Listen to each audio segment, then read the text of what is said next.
Magandang tanghali, nagbabalik ang PTV Balita ngayon. Mabagal na kumikilos ang bagyong Wilma habang papalapit ito sa Eastern Samar, Northern Samar area. Base sa 11 AM weather bulletin ng Pag-asa, huling namata ng bagyo sa coastal waters ng Sulat, Eastern Samar. Taglay nito ang lakas ng hangin na aabot sa 45 km per hour at pagbugso na aabot sa 55 km per hour.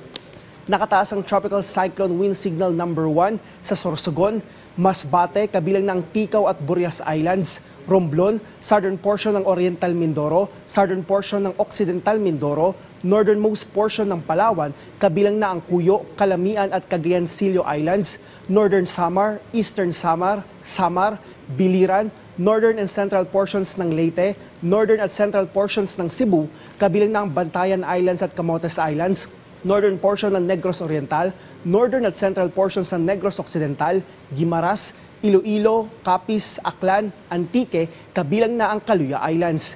Base sa forecast ng Pag-asa, pakanluran ang direksyon ng bagyo. Inaasahan na ito ay magla-landfall sa Eastern Samar or Northern Samar. Mula dito, tatawid nito ang Visayas hanggang bukas. Lalabas ito sa Sulusi at maaring dumaan sa bahagi ng Palawan sa Lunes. Mananatili bilang tropical depression ang bagyo pero may posibilidad din na umina ito bilang low pressure area habang tinatawid ang Visayas. Sa ibang balita, namahagi ng cash assistance ang Department of Social Welfare and Development kasama ang Department of Tourism sa mga naapektuhan ng lindol sa Davao Oriental. Higit 1,300 na mga manggagawa mula sa mga tourism-related establishments sa lalawigan ang nakatanggap ng tulong. Ayon kay Tourism Secretary Cristina Garcia Frasco, napakahalaga ng sektor ng turismo sa Davao. Aabot sa halos 9% ang ambag ng turismo sa gross domestic product ng bansa. Mula dito, tinatayang nasa 16 million na mga Pilipino ang may direct at indirect employment na nagtatrabaho sa sektor ng turismo.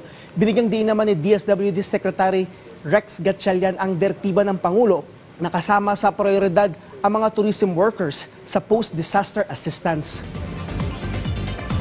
At yan ang mga balita sa oras na ito. Para sa iba pang updates, i-follow at i-like kami sa aming Facebook at X sa @PTVPH. Ako si Rod Lagusad para sa Pambansang TV sa Bagong Pilipinas.